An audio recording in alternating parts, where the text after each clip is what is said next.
Hi everybody, Dennis here. Hope you're all doing well. Gosh, we're moving through this course very quickly and everyone's doing a fantastic job. Especially with this last module 2 on donor relationships, wow, everybody just did really well on the quizzes and on the prospect map that we did. So it seems like everyone really gets it in terms of resource development. So please keep up the great work. I was very impressed with Module 2. So now we move on to Module 3, which is special events. And okay, I've done a ton of these things. I have a lot of experience here, so let me help you through special events. I mean, I've done silly things from sliding into big pools of jello and trying to dig out coins and that sort of thing, all the way to high-end black tie galas, runs and races, even sailboat regattas. So I've done them all, and I'm going to go off script here a little bit about special events because I want to tell you that first of all, you really have to do them to survive. Okay, it's kind of not an option. Secondly, unless you have major sponsorship and you do these things flawlessly, which most don't, you will not make a lot of money. So you really can't expect to do that, especially when you take into account staff time and volunteer time and all of that. But they are fantastic public relations and relationship building opportunities. So you have to see them as both from a PR perspective as also a fundraising perspective. Although in my experience, unless you've been doing a certain kind of event for years and years and you have tremendous sponsorship, they typically are not going to make a lot of money, but you have to do them. So let's kind of start from that premise. You won't find that in your written materials. I'm telling you that from experience. So let's learn how to get the best bang for your buck from special events. First of all, a well-planned event will help you if you do certain things. For instance, I always started a binder. Everything goes into the binder. I mean everything. Good things, bad things, committee minutes, sponsorships, everything.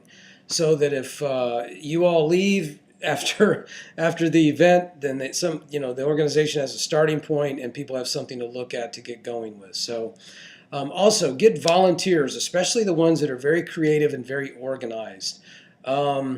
If you have volunteers, and I don't mean to sound negative here, but if you have volunteers that like the spotlight and like to take credit for everything, you don't want them in your event because this is very much a team building kind of thing. So those are the kind of people you want. And as I said, you got to look at this as a a relationship builder as much as a fundraiser. With that in mind, think about what kinds of things you would want to attend.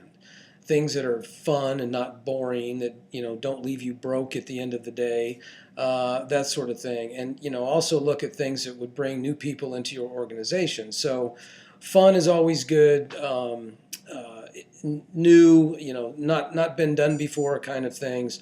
That's always a plus. Secondly, when the best events seem to go flawlessly, nothing could be further than the truth because they take a lot of planning and a lot of people power. So as I said, get the right people. You need those creative people. You need those organized people. You don't want people that are going to stop you and create obstacles. And I know that sounds harsh, but I'm being realistic. Those types of folks are good for other things in your organization, but with special events, they can stop you on a dime. So you really kind of want to be sure who you get and be positive and know these people that are going to serve on this committee. So we're going to look at 3 stages of creating a special event in this part of the course. The first one is envisioning or aligning the event with your mission, goals, needs, and abilities. Okay, so really you're just thinking about what you're going to do. With planning, that's the second thing, planning. You must plan, and you must plan for everything. A good reason to have those creative and organized people in your committee. Nothing makes an organization look worse than holding an event that was poorly planned. Just think about it. Have you ever done a walk or a run and they ran out of water? You probably didn't do it a second time. So these kind of, the small things are the big things in special events.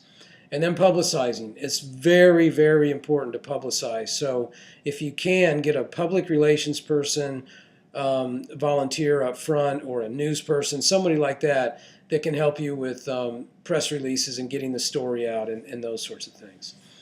And then event execution. Like I said, everything should be kept in a binder. That's what I did. If not, at least keep really good notes. What went right, what went wrong, who were the key people, who were the key sponsors, what were the key messages, everything. And you can use this year after year as the blueprint for this event. And if the whole staff leaves one year and you still want to do the event, at least they have a starting point. Okay, so your assignment is to practice envisioning, planning, and publicizing as the Community Kitchen Vista. And you're going to put together an event for the Summer Community Garden Project. You'll need to think up an event, you'll need to plan the different levels of support, and then you'll need to write a press release. So, like I said, I've done all of this for many, many years. So if you have questions, don't hesitate to ask me.